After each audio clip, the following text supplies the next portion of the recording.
Colleagues, I prepared to say our Deputy Vice Chancellor, Dr. Powell, and our Director, Dr. Shwari, our keynote speaker, Professor Achola, and colleagues, I greet you all. This morning, I just want to enlighten the mixture of technology and can this thing work? How I can speak?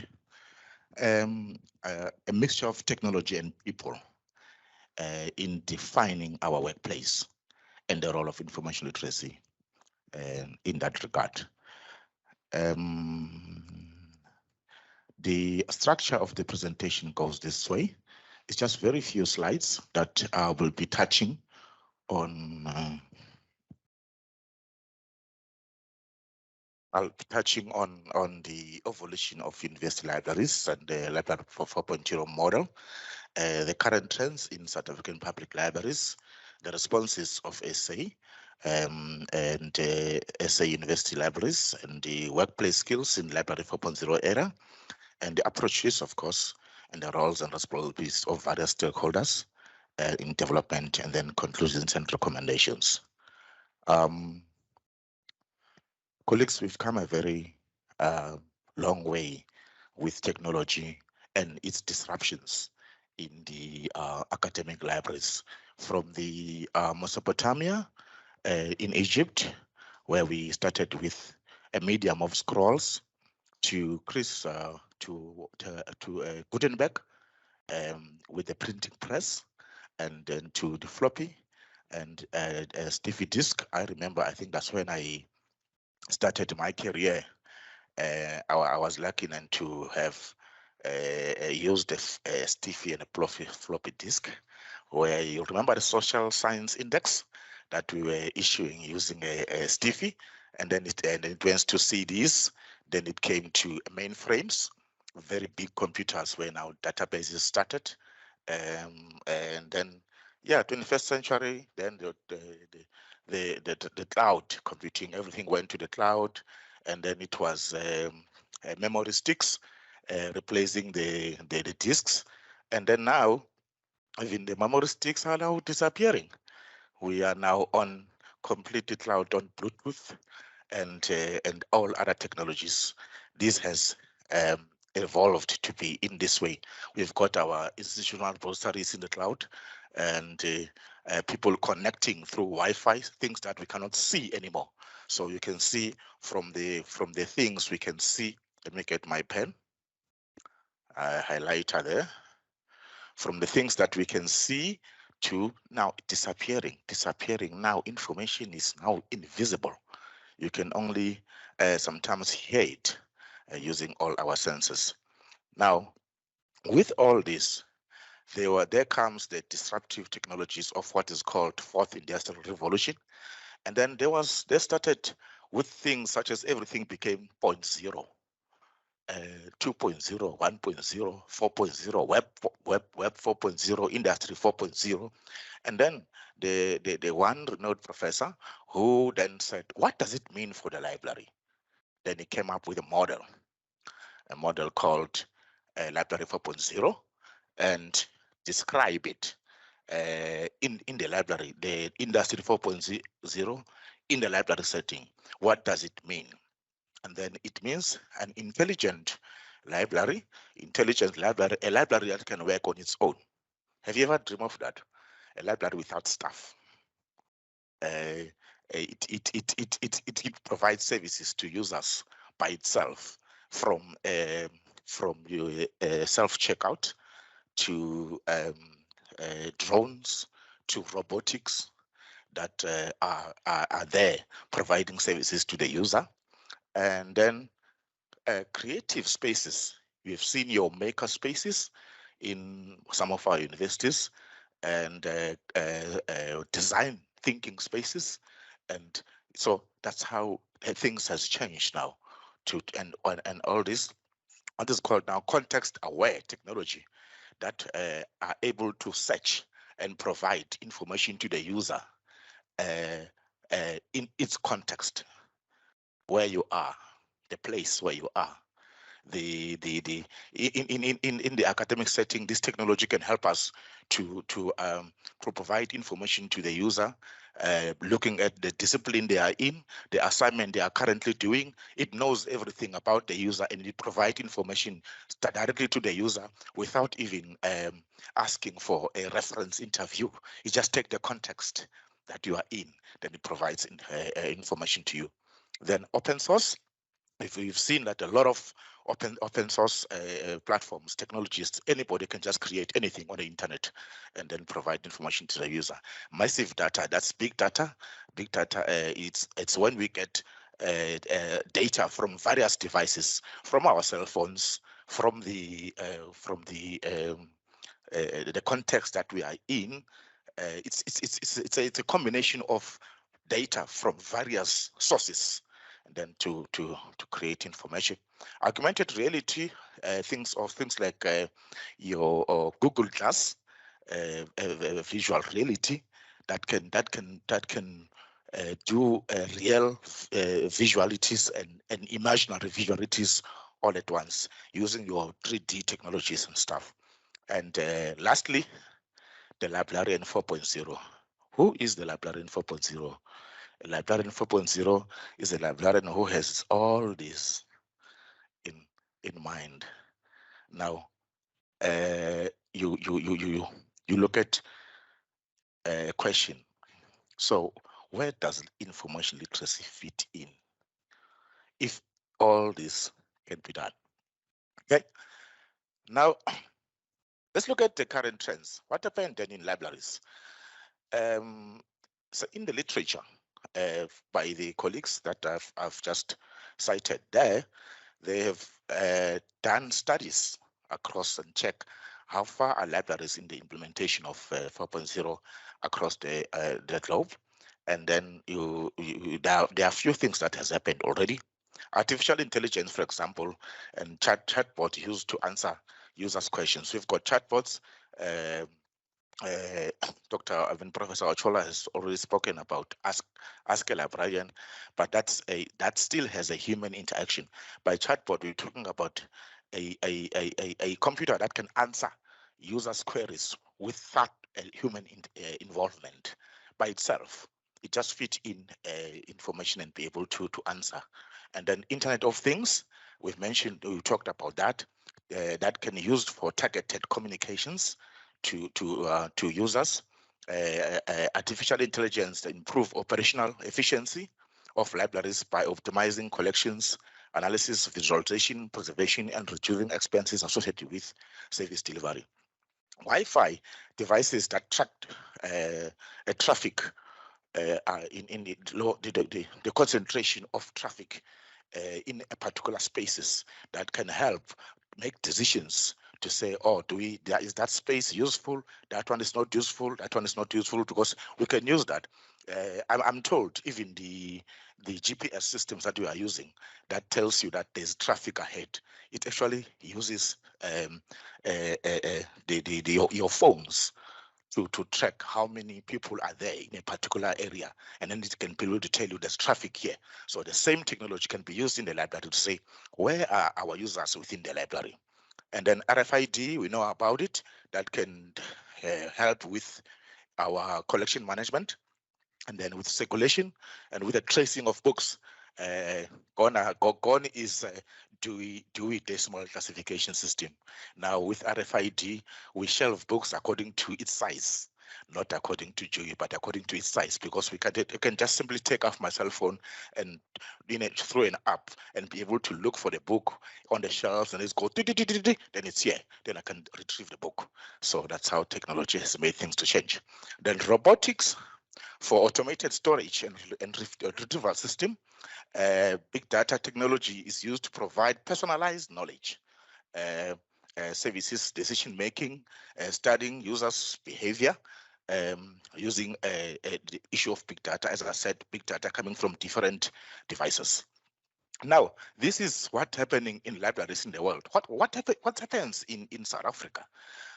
The courtesy of our own, the Ochola family, they went up and studied 26 libraries, academic libraries in South Africa, to find out how far are we doing with the implementation of 4.0 technologies.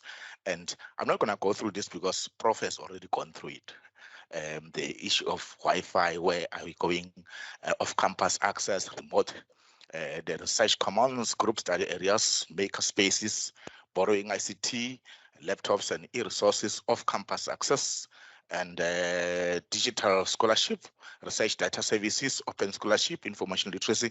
All these indicates the type of technologies that is being used to provide such services. Robotics is there, and then user experience and the evaluations is there. That's technology that we use. Now, of all these things, what skills do we still need? Literacies, skills, attributes that we need in order to participate. We took a study, literature, systematic literature review of few articles to check what are the skills that are provided by the scholars that we need to have. Creativity comes to be the one of the top skills, critical thinking, problem solving. I was glad to see critical thinking as one of the skills provided by information literacy in Prof. Ochola's definition of information literacy, to say it must teach critical thinking. I said, okay, at least we're in there as well. And then let's look at the top 10.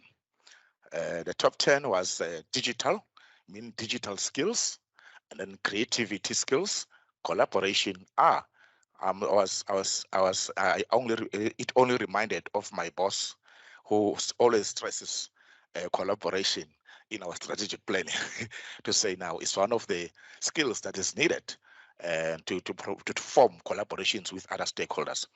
And then problem solving, analytical skills, critical thinking, leadership, preservation, and facilitation. And now I ask that question deliberately when I say, is information literacy a role of a library or a role of an academic? Because I wanted to trigger a debate around that. Because we can see the role of a librarian is gradually changing from the provider of information to the facilitator.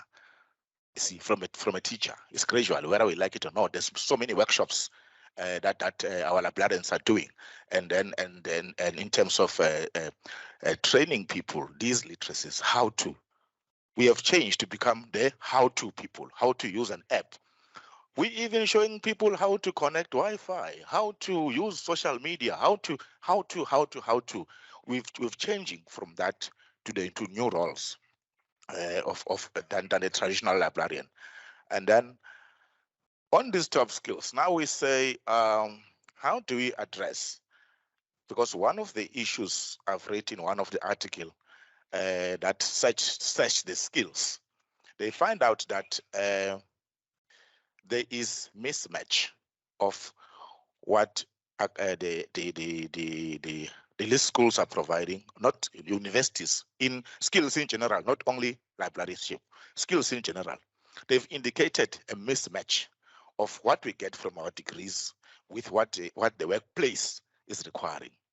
And then the suggestions that that they said they put in was providing job seekers with the skill to contribute to the global community, because globalization has also came. So colleagues, you are not developed for just a particular workplace. It should be a global thing.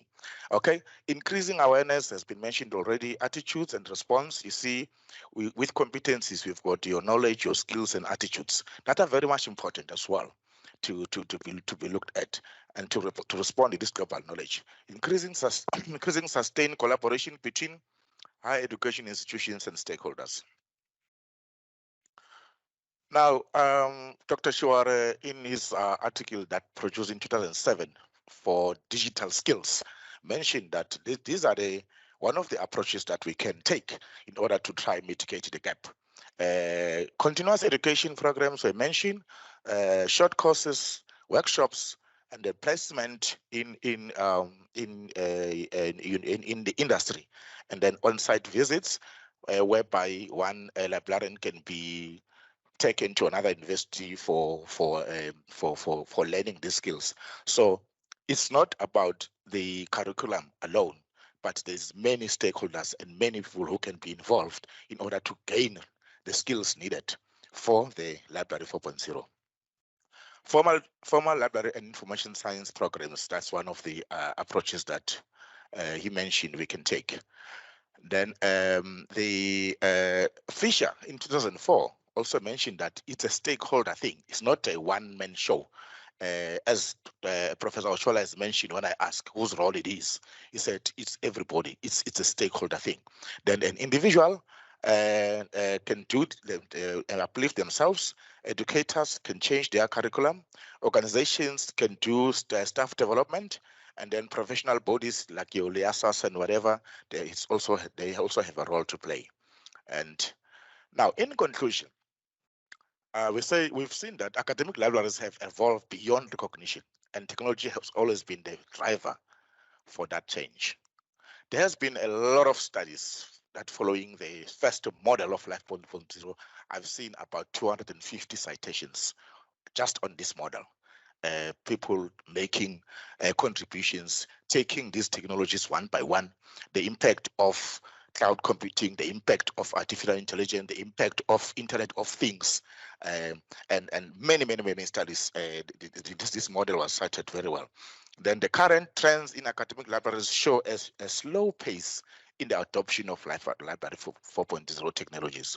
So if you look at those 7 keywords in Library 4.0, you've seen that it's very slow, especially you see that we still got a digital divide problem. We still have a resource divide problem. Some universities are wealthier than the others, so some are faster in adoption, some are very slower in adoption, but at the end of the day, we all need to be on board. Am I still doing right on time? Okay, and then digital creativity. Digital creativity, collaboration, problem solving, analytical skills were the most mentioned skills in the literature. So in our planning for strategic planning and all these things, I argue libraries, we must think of how can we be able to accommodate these skills into a library as a workplace, and then all stakeholders will have to play a role. Recommendations are librarians will have to equip themselves with the new skills in order to remain relevant in the new era. So you must know that people don't become irrelevant, but the skills do become irrelevant. People will always be relevant because they are thinkers, but the skill is you've got a choice whether you stay with that skill or improve that skill. So then it needs to happen, and educators in these schools to review their curriculum to involve the skills, and then the academic libraries will have to find ways to recruit or reskill librarians in that regard. Then the redesigning of information literacy programs, it has already been mentioned that it's not about information literacy, it's about other literacies, your digital literacy, your data literacy, your multimedia literacy, and all those things. So we need to revisit our curriculum and see, okay, is it what we're providing still relevant? Further research is needed on how libraries could incorporate these technologies into their service provision. Let me end my presentation, colleagues, with a theory, a drill down theory by the German Gordon, the German, who said professionals must not do the tasks, perform tasks that can be performed by paraprofessionals, and paraprofessionals must not perform tasks that can be performed by clerical staff. And no human beings must perform tasks that can be performed by machines.